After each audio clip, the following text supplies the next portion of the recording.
क्यों 14 बच्चे, 16 बच्चे, 12 बच्चे, ये जो सारे मुस्लिम उलेमा जो बयान दे रहे हैं कि आने दो, जितने आ रहे हैं खुदा की नेमत है, और 15 बच्चे सड़क पर कहीं भीख मांग रहे हैं, कहीं मजदूरी कर रहे हैं, कहीं जहालत में उठता है। भाई सहमति से ही हो, लेकिन सब मैं ये पूछ रहा हूँ, ये कह रहा हूँ, ये पूछ रहा हूँ 14, 16, 8, 10 बच्चे। तो आज की इस वीडियो में शोएब जमाई को पत्रकार ने, और जिसका नाम है अजीत अंजुम, या वही अजीत अंजुम जो आजकल भटक चुका है और हर जगह अपने प्लेटफॉर्म के द्वारा हिंदुओं को बदनाम करने में लगा हुआ है। लेकिन यह डिबेट पुरानी है, तो वो पहले किसी और न्यूज चैनल पर था। तो उसी डिबेट में आप देखेंगे कि उन्होंने ही शोएब जमाई को कैसे कूटा है डिबेट में, क्योंकि शोएब जमाई जनसंख्या बिल का विरोध कर रहा था और उसे लागू होने के बोल रहा था कि उसे कभी लागू होने नहीं देंगे इस देश में। तो इसी बात पर अजीत अंजुम ने शोएब जमाई को डिबेट में क्या जवाब दिया है, इसे देखने वाले हैं हम। शोएब जमाई साहब, सुना आपने कि ये मुस्लिम उलेमा मौलाना ये जहालत में बड़ी आबादी को रखना चाहते हैं। दुनिया के कई देशों में, जिसमें इंडोनेशिया भी है, मैंने पूरी लिस्ट निकाली है कि कहां कहां इस तरह की पॉलिसी है, जहां बच्चों को वहां, बल्कि इंडोनेशिया में जो मुस्लिम बहुल देश है, वहां मुस्लिम लीडर्स को शामिल करके और उसके बाद वहां ऐसा प्रावधान किया गया कि फैमिली प्लानिंग हो। लेकिन आप अल्लाह के नाम पर, पैगंबर के नाम पर, हदीस के नाम पर, शरीयत के नाम पर आप लोगों को बरगलाते हैं। देखिए, आपके सवाल में ही जवाब छुपा है। जिन देशों का नाम आप गिना रहे हैं, उन देशों में ये लॉ ला करके, ड्रैकोनियन लॉ ला करके नहीं इसको ख़त्म किया गया, बल्कि अवेयरनेस और एजुकेशन के ज़रिए से ख़त्म किया।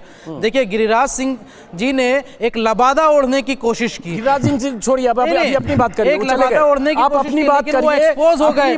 उनका टारगेट दरअसल मुसलमान ही है। आपसे पूछ रहा हूं कि क्यों नहीं जनसंख्या नियंत्रण हो, क्यों 14 बच्चे, 16 बच्चे, 12 बच्चे, ये जो सारे मुस्लिम उलेमा जो बयान दे रहे हैं कि आने दो, जितने आ रहे हैं खुदा की नेमत है, और 15 बच्चे सड़क पर कहीं भीख मांग रहे हैं, कहीं मजदूरी कर रहे हैं, कहीं जहालत में। मैं ये भी जानता हूं कि जो लोग बयान दे रहे हैं, कश्मीर में हो चाहे जो बड़े लोग हैं ना, उनके 2 ही बच्चे हैं आज, वो 14 बच्चे नहीं पैदा कर रहे हैं। जमाई साहब, वो दिल्ली में रहने वाले जो निजामुद्दीन में रह रहे हैं और बड़े शहरों में रह रहे हैं, वो नहीं 14 बच्चे पैदा कर रहे हैं, लेकिन वो बयान दे रहे हैं कि 14 बच्चे पैदा कर रहे हैं। इस्लामिक पॉइंट ऑफ व्यू से भी कुछ बातें बता दूं।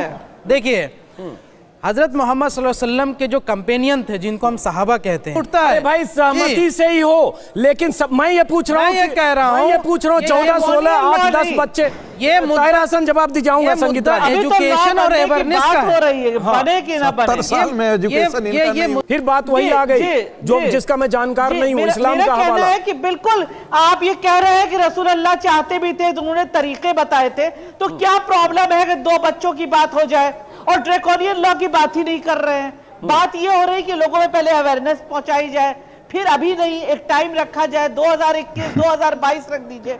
नहीं, सवाल ये है कि हमारा देश संविधान से चलता है। अगर संविधान के स्पिरिट को आप उठा के देखें तो हम चाइना से कंपेयर नहीं कर सकते। चाइना वाले लॉ को हम यहाँ नहीं अप्लाई कर सकते। आप इस बात को समझिए। एक मिनट सुन लीजिए, सुन लीजिए, वो कह रहे हैं संविधान ने कहा 15 बच्चे पैदा करो, ये संविधान पॉलिसी मैटर्स है करती रहे। क्योंकि और कौन सा ऐसा परिवार है जो आप जो 15 बच्चे और 20 बच्चे जो है मुसलमानों का एट्रीब्यूट कर रहे हैं? ये गलत जानकारी आप दे रहे हैं।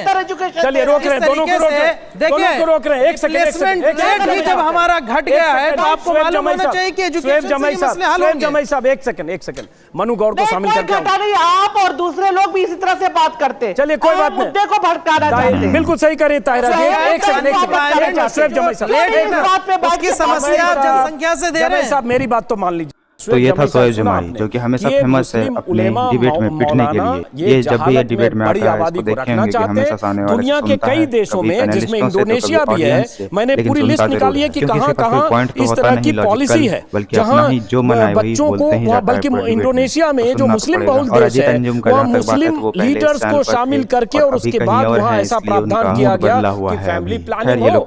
लेकिन आप अल्लाह के नाम पर, पैगंबर के नाम पर, हदीस के नाम पर, शरीयत के नाम पर आप सब्सक्राइब भी कर लीजिएगा। बाकी हम मिलते हैं जल्दी ही किसी और वीडियो में, और सब्सक्राइब कर ही लीजिए। जिन देशों का नाम आप